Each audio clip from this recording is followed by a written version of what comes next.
যুক্তরাষ্ট্র ও ইরানের দীর্ঘদিনের উত্তেজনা এবং সাম্প্রতিক সংঘাতের অবসান ঘটাতে একটি গুরুত্বপূর্ণ সমঝোতা চুক্তি স্বাক্ষরের দ্বার প্রান্তে পৌঁছেছে বলে কূটনৈতিক সূত্রগুলো দাবি করছে। মার্কিন এক কর্মকর্তার ভাষ্য মতে সম্ভাব্য এই চুক্তির আওতায় ৬০ দিনের যুদ্ধবিরতি বৃদ্ধি, হরমুজ প্রণালী পুনরায় উন্মুক্ত করা, ইরানকে আন্তর্জাতিক বাজারে অবাধে তেল বিক্রির সুযোগ করে দেওয়া এবং দেশটির পারমাণবিক কর্মসূচি নিয়ে নতুন করে আলোচনা শুরু করার বিষয়ও অন্তর্ভুক্ত রয়েছে। সূত্রগুলো জানিয়েছে চুক্তিটি এখনও চূড়ান্ত পর্যায়ে না পৌঁছালেও রোববার আনুষ্ঠানিক ঘোষণার সম্ভাবনা রয়েছে। তবে শেষ মুহূর্তের জটিলতায় আলোচনা ভেস্তে যাওয়ারও আশঙ্কা পুরোপুরি উড়িয়ে দেওয়া যাচ্ছে না।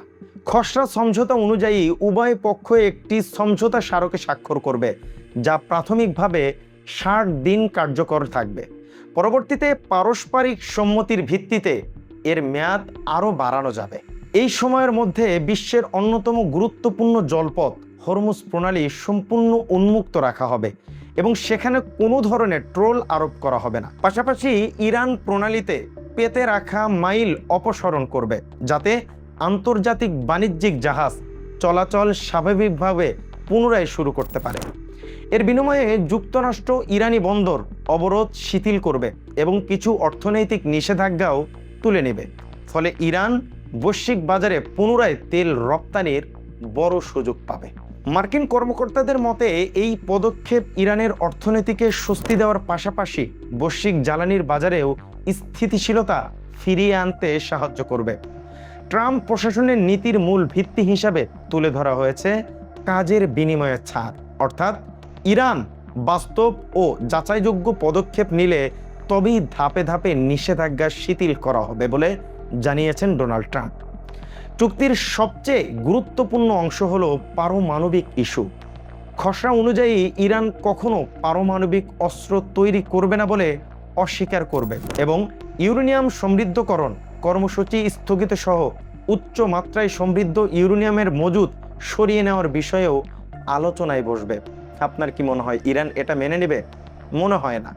এদিকে লেবানন, ইসরায়েল ও হিজবুল্লাহর মধ্যকার সংঘাত বন্ধের বিষয়টিও আলোচনার অংশ হিসেবে অন্তর্ভুক্ত হয়েছে বলে জানা গেছে। এ নিয়ে ইসরায়েলের প্রধানমন্ত্রী বিনিয়ামিন নেতানিয়াহু ট্রাম্প প্রশাসনের কাছে উদ্বেগ প্রকাশ করেছেন বলে বিভিন্ন সূত্রে দাবি করা হয়েছে।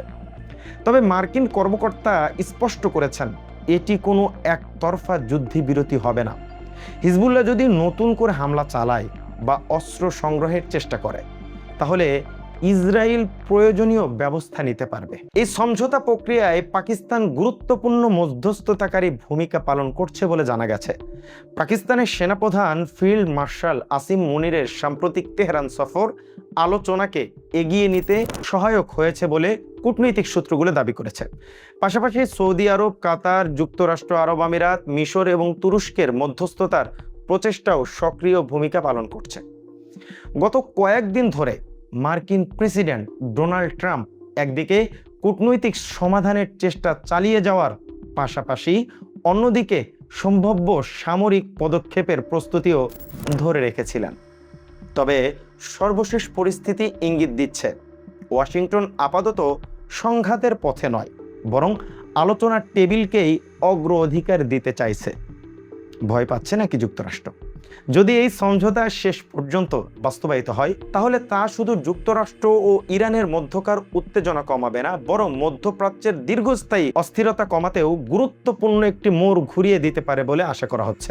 একই সঙ্গে বৈশ্বিক জ্বালানির বাজার, আন্তর্জাতিক বাণিজ্য এবং আঞ্চলিক নিরাপত্তার ক্ষেত্রেও এই সুদূর প্রসারী প্রভাব পড়তে পারে। এখন বিশ্বজুড়ে নজর রোববারের সম্ভাব্য ঘোষণার দিকে, যা মধ্যপ্রাচ্যের ভবিষ্যৎ ও রাজনৈতিক গতিপথ নির্ধারণে গুরুত্বপূর্ণ ভূমিকা রাখতে পারে বলে আশা করা হচ্ছে। আজকের ভিডিও পর্যন্তই। ধন্যবাদ সবাইকে। সেবা খায়ের।